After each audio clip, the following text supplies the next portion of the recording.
Spoč mi god, kako daleč so dela na piramidi? Kot vidite, se veliko dogaja, tako da v tem trenutku lahko rečem, da smo zelo zadovoljni s potekom. Ključni del, večji del konkretno je že očiščen, to pomeni seveda, da sledimo časovnici, ki je postavljena.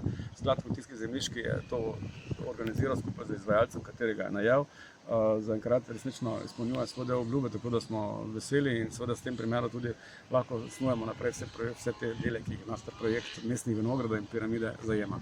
Cova A je ščiščena, kaj vas še čaka? Seveda nas čaka nas pomladni del, trenutno se ukvarjamo z tem delom, da to počistimo, drugi del je pa seveda priprava za sajenje, kar pomeni, da je treba pomladi rigolati v celotni vinograd, je treba prekopati in potem je seveda predtem treba ustrezno urediti seveda vse potrebno z hidrometeorološkimi razmerami, torej predvsem odvodnjavanje.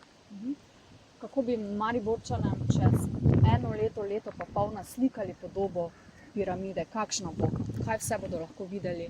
Kakšna bo za obiskovalce? Jaz mislim, da moramo biti ponosni na to, kar v Sloveniji poznamo pod pojmom vinograd. Na koncu smo vinorodna dežela in Maribor kot taki in pa vinograd na piramidi bo deloval tako, kot delujejo najlepši vinogradi v Sloveniji in tudi v sosednji Avstriji. Čeprav jaz moram reči, da sem najbolj navdušen nad tem, kar vidim v Goriški Brdi in pa tudi številni vinogradi na Štajerskem, tukaj najbližje tudi v Svečini in v tem našem predelu. Tako da urejen, prijeten in seveda rekreativna turistična točka. Menda pa tudi neko gostinsko ponudbo načrtujete? Veseli bi bili seveda sezonske narave, da bomo lahko po vzorcu naših sosedov tudi mi lahko ponujali na piramidi, ko bo urejeno v celoti vse skupaj, eno tako mini gostinstvo sezonske narave v času, predvsem ko so vinogradi najlepši, torej z mobilnim objektom, ki bo na enem izmed teh ovinkov na Veduti omogočil manjšo tako gostinsko ponudbo, torej kavica, kozarček, vina, penine in pa seveda se lahko malo posedi na manjši ploščadi.